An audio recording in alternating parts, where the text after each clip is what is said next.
Matthew's order of temptations versus Luke's order of temptations. Matthew chapter 4 tells us Jesus was led into the desert for 40 days and was tempted by the devil.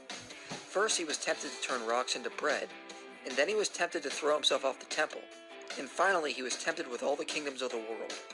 However, Luke 4 seems to order this differently.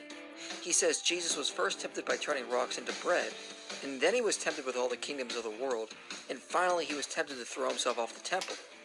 So what is the correct order? Well, this one can be resolved with a little common sense and looking at what each author says. First, the odd assumption is that everything in the Bible has to be written chronologically and cannot be written topically.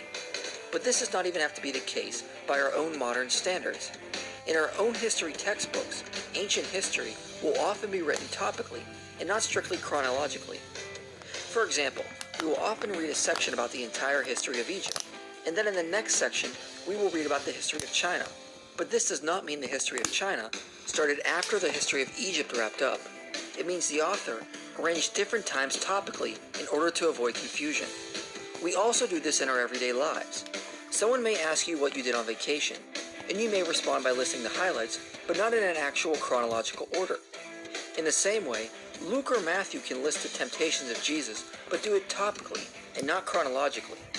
And if we look at the actual words Matthew and Luke use, we can see that Luke seems to have arranged it topically, and Matthew has arranged it chronologically.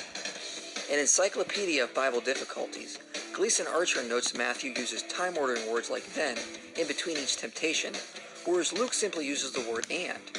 So Luke is not even claiming they happened in a specific order, but that each of these events happened, but not in a direct order, like Matthew says. And scholar Peter Davids notes Luke is probably doing this for dramatic reasons. He mentions the temptation in the wilderness, then moves to the mountains of Jerusalem, then to Jerusalem itself. Luke is focusing on how it all moves to Jerusalem as the center of Jesus' ministry and atonement, which is a theme he often draws on. However, even if this is not true, once we use a little common sense, we can see Luke is simply arranging topically and never claimed a list of temptations in an actual chronological order.